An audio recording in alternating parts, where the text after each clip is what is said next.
இயேசுவின் பிறப்பை அறிந்து அவரை தொழுது கொண்ட முதல் பிரஜாதியினர் பெர்ஷியர்.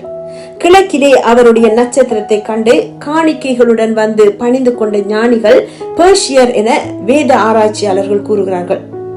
தானியேல் பெர்ஷியாவில் வாழ்ந்ததால் பிரபுவாகிய மேசியா வருவார் என தானியேல் கூறிய பல தீர்க்க தரிசனங்களை இவர்கள் அறிந்திருந்தார்கள்.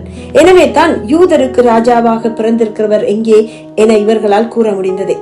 தானியேல் சிங்கக்கபியில் பாதுகாக்கப்பட்டதாலும் தானியேலின் நண்பர்களான ஷாத்ராக், மேஷேக், ஆபேத்நேகோ என்பவர்கள் அக்கினி சூளையிலிருந்து பாதுகாக்கப்பட்டதாலும் பெர்ஷியாவில் பலர் தேவனை நம்பி தொழுது கொள்ள தொடங்கினார்கள்.